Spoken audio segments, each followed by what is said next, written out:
हरि ओम नमो भगवते वासुदेवाय। श्री ओम नमो भगवते वासुदेवाय।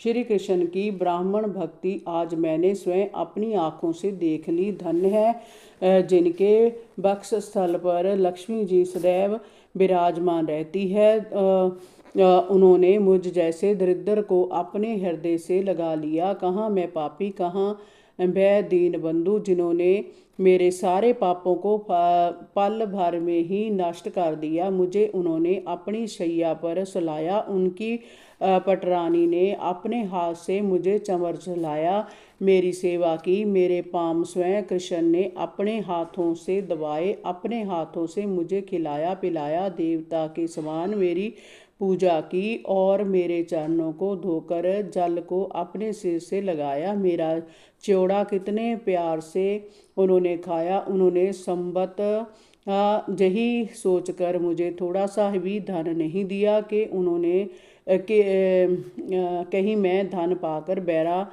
ना हो जाऊं और उन्हें भुला ना दूं।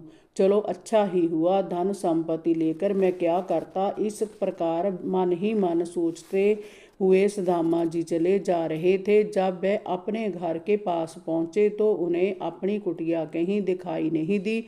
वहां तो एक सुंदर महल खड़ा हुआ था। स्थान स्थान पर चित्रलिखित से सुंदर उद्यान बने हुए थे। पक्षी चहचहा रहे थे और रंग बिरंगे वस्त्र पहने नौकर चाकर घूम रहे थे। अरे मेरी कुटिया कहाँ चली गई, मेरी पत्नी कहाँ गई, सुदामा जी सोचते लगे। उसी समय महल के भीतर से सुंदर स्त्री और आभूषणों से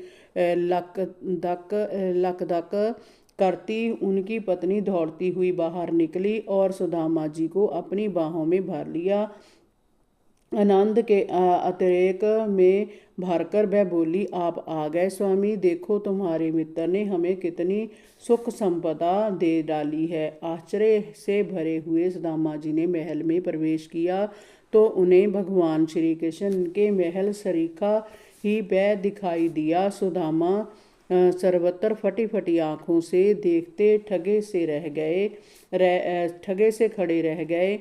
वह सोचने लगे कि इतनी समृद्धि भगवान श्री कृष्ण के अतिरिक्त और कौन मुझे दे सकता है। जय उन्हीं की कृपा है, पर मुझे तो इस सब की कोई आवश्यकता नहीं है। मुझे जन्म जन्म तक उनका प्रेम, उनका साथ, उनकी मित्रता प्राप्त होती रहे।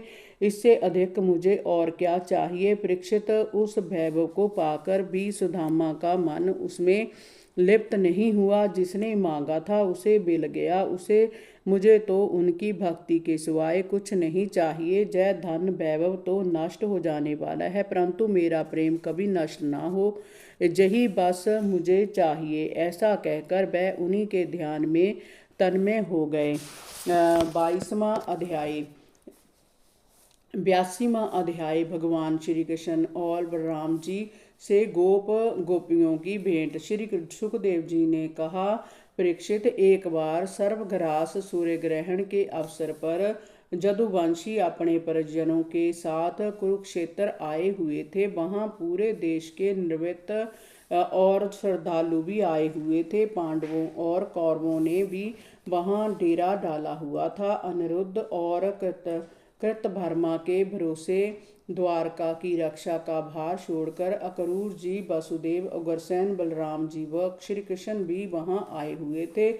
इस अवसर पर अपने परिजनों से मिलकर पांडवों और कौरवों को बड़ा सुख मिला। सभी ने वहां उपवास किया और सूर्य ग्रहण की समाप्ति पर ब्राह्मणों को भोजन कराया और गौएं दान में दी। इसी अवसर पर ब्रज में नंद बाबा को सब जय बात पता चली कि कुरुक्षेत्र में श्री कृष्ण, बलराम और अन्य जदुवंशी आए हुए थे हैं।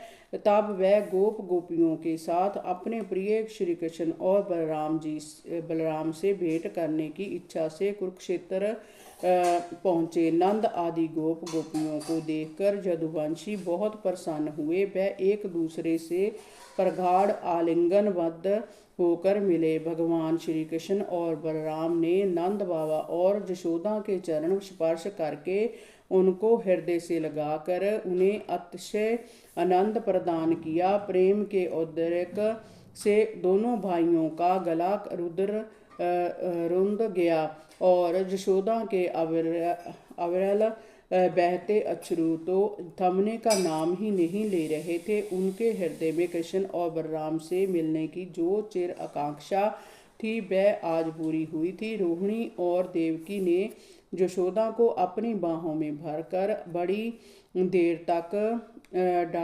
ढांढस बधाया।